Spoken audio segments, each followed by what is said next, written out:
Alright, what is up guys? It is Josh back with another video, and in today's video I'm going to show you how you can do something like this.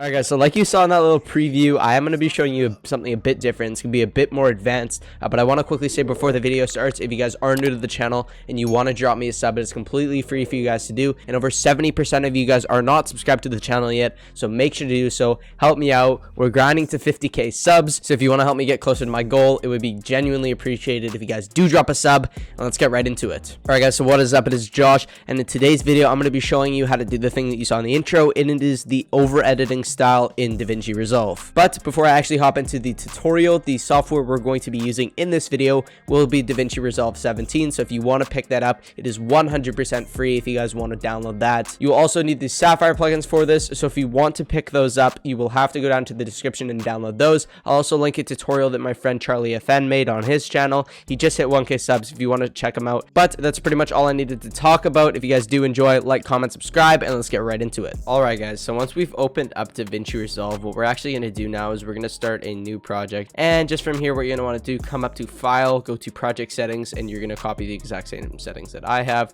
We're going to do timeline frame rate 60, playback frame rate 60, and then we're just going to have the resolution on 1920 by 1080. You can have it at 2560 by 1440 if you would like, but it is up to you. And then come down here, I don't normally do this, but change your thing to optical flow from nearest. And what we're going to want to do from there is just get whatever song you've downloaded. I'll have a link to a downloader in the description if you want to check that out. But I'm going to go grab my song, and then I'll see you guys after that.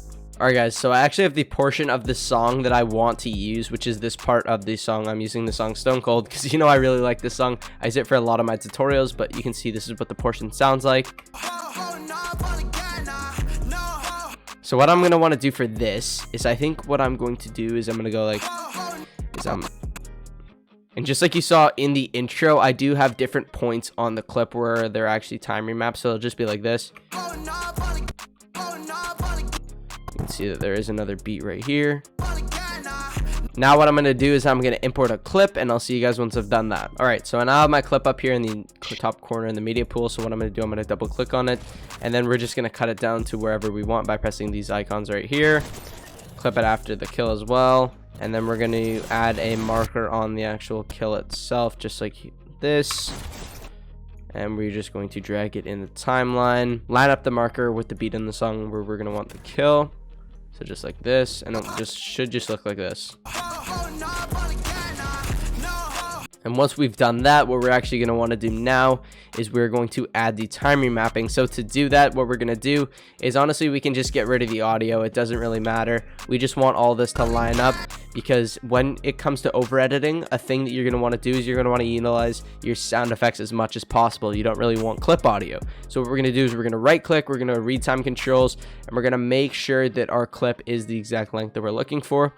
And we're just going to add speed points on these markers that we've already pointed out in our song. If you're using a different song, you're going to add a lot more markers and a lot more speed points, but for me, I only have 2 leading up to the kill right here. And what you're just going to want to do is you're just going to kind of come over here and add like a speed point in between, just like this or something like that. Change this down to 200%. We're all going to adjust it eventually after. Just add these speed points afterwards, and these are going to be our acceleration points on the beat. I'm actually going to change these to 400% just so it's a more harsh acceleration in terms of the time remapping. So we're going to change that to 400%, and then we're going to change this to something like 50% in between, which is going to be us slowing down. And just like that, we're going to line these up with our beats. So we're going to drag this along with our beat. We're going to maybe make this a bit longer, just like that. Make that line up with our beats. And then what we're going to want to do here is we might add a little 200% acceleration into our kill. So something like this, add a 50% afterwards. Alright guys, so once we've actually laid out the time remapping for this, we can see that it's pretty much all the way done except for the effects. So to actually get these effects, we're just going to come into the effects thing in our effects library in the bottom left. We're going to drag an adjustments clip over top of our clip. Make sure it's the same length as the clip itself. We're going to come to open effects and look up S_quad tone. This is the Sapphire plugins if you guys don't know.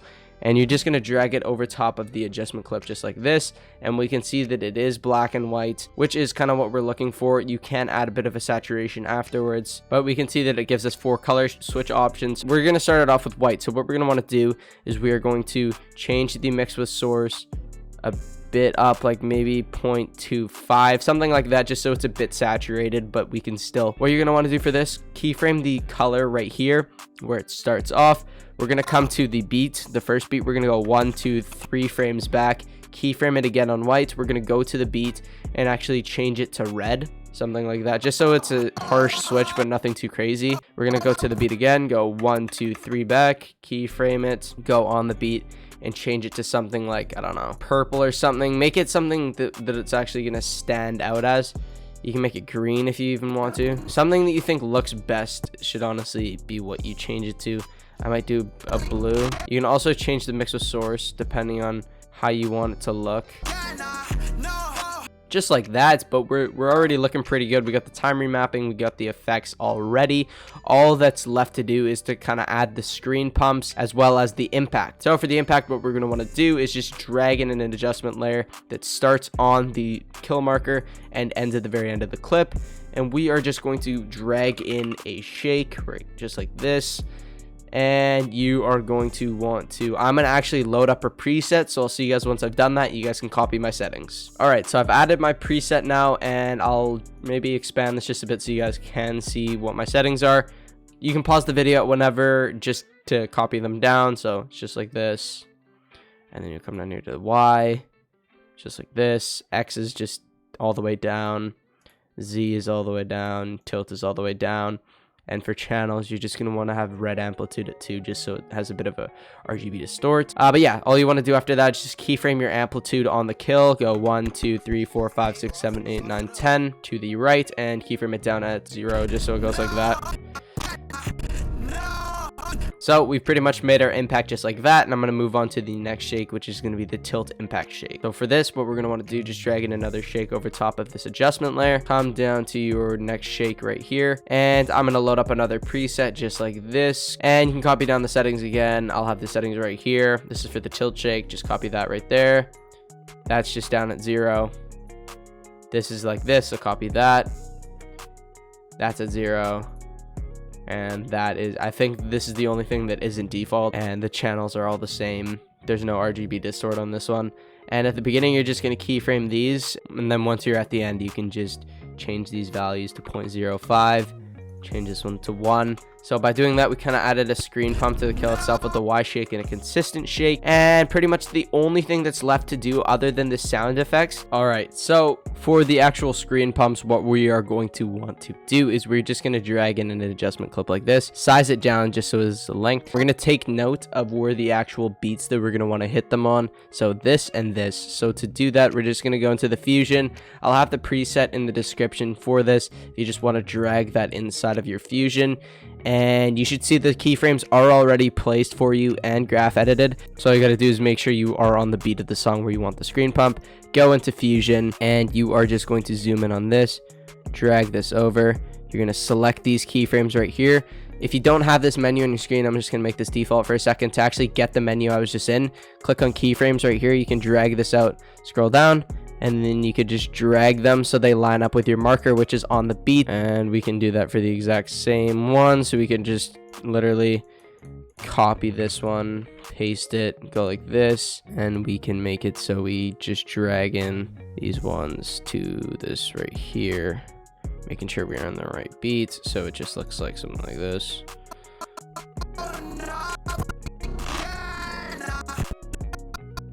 Just like that, you're going to want to end it. But yeah, that's pretty much it other than these sound effects. So I'll quickly show you how to do these sound effects. I'll have some of them linked in the description. Is we're going to go down here. We're going to drag this right here and just line this up with the thing. Whatever build-up you want to use, there's tons of build-ups. And shout out to DIGNAL for actually having them. He has them in his free edit pack if you guys want to check that out as well. And we're just going to have this like that. And we're just going to have them over top of each other.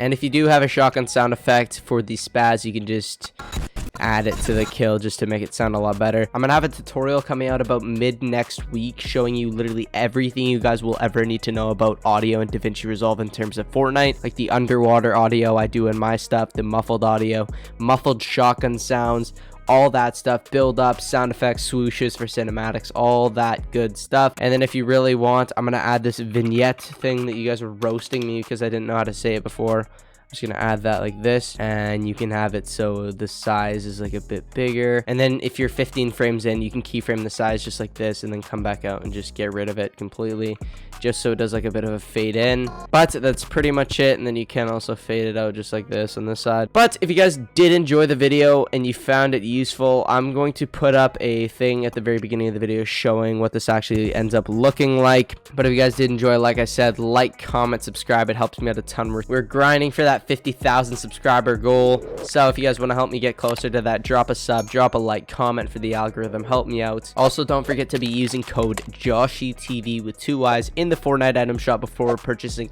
any cosmetic items. It helps me a ton, and I hope you guys enjoyed the video. Peace out.